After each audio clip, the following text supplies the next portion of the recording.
Bienvenidos al Draw My Life de Georgette Philippard. Tema dado por el curso de Cátedra Vallejo. Somos el equipo número 7 de la Universidad César Vallejo y espero que sea de su agrado este Draw My Life. Georgette Philippard nació el 7 de enero de 1908 en París, Francia. Sus padres fueron Alexander Jean-Baptiste y Marie Travers. Ellos nunca convivieron y tampoco se casaron. Georgette nunca llegó a conocer a su padre, ya que él se fue al ejército francés. Es por eso que ella recibe el apellido Travers del abuelo materno. En 1914, tras recibir una grave herida en la batalla de Marne, el padre fallece. En una carta testamentaria, en 1917, Alexander reconoce a Georgette como su hija, quien recibe el apellido de Philippard. Después de un tiempo, para poder proteger a Georgette, es enviada a Bretaña. En ese lugar realiza sus estudios primarios y secundarios en el colegio Sévigné de Vitré, y los cuales culmina en 1922, para después irse a París y poder trabajar en la costurera que tenía su madre. Luego de eso viaja a Londres para poder seguir sus estudios superiores. En ese lugar vive los días más felices de su vida. Llegó a realizar estudios de violoncelo, que junto con la guitarra era su instrumento favorito. Retorna a París en 1924 y continúa estudiando y trabajando con su madre. Un día de mayo de 1926 conoce a Vallejo. Georgette afirmó que solo lo conocía de vista, ya que nunca hablaban y tampoco buscaba tener una conversación con él. Para ese entonces César Vallejo tenía una relación con Henri Maizet, la cual terminó en 1928. Una noche de invierno de 1927, Georgette se encuentra frente a frente con Vallejo, quien le dirige la palabra. La escena fue situada cerca del hotel donde vivía Vallejo con Henriette Maizet. Muy cerca de ahí, Georgette vivía con su madre. El gran poeta un día le invita a un encuentro en Le Carillon, donde tenía la costumbre de tomar su desayuno. Tras anunciar su relación, su madre se opone, ya que el poeta no tenía una buena economía para sustentar a su hija. Pero la madre fallece el 12 de noviembre de 1928. Tras lo ocurrido, Vallejo le ofrece una vida juntos, lo cual ella no responde. Después de un año, ella recibe la herencia de sus padres y llega a convivir con el poeta. Henriette, al enterarse que Vallejo vivía con Georgette, fue a buscarlos. Philippard le entregó una fuerte suma de dinero para que desaparezca de sus vidas.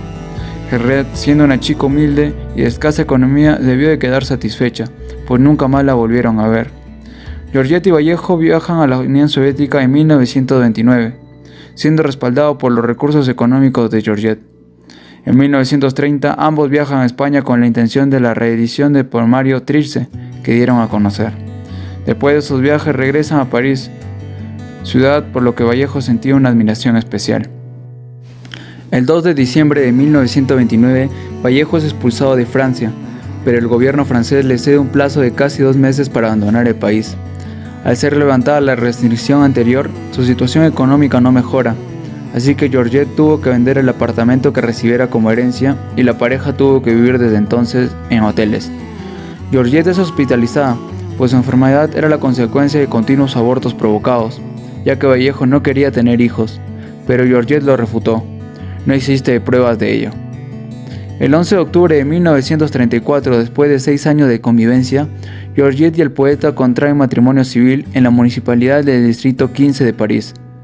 Después de escribir y crear mucho, Vallejo cae enfermo un 13 de marzo y fallece el 15 de abril de 1938 con la edad de 46 años. Y entonces, tras esta terrible pérdida, Georgette decide editar y un año después publicar la obra poética póstuma de Vallejo, que titula Poemas Humanos.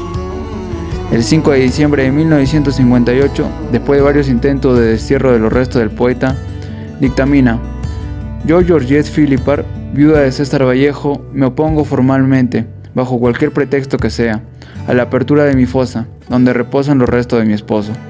Esta tumba me pertenece y nadie puede abrirla en mi ausencia y sin mi autorización. El 3 de abril de 1970, Georgette traslada los restos de Vallejo al cementerio de Montparnasse, donde ella afirma para que se cumpliera el deseo de Vallejo y el mío.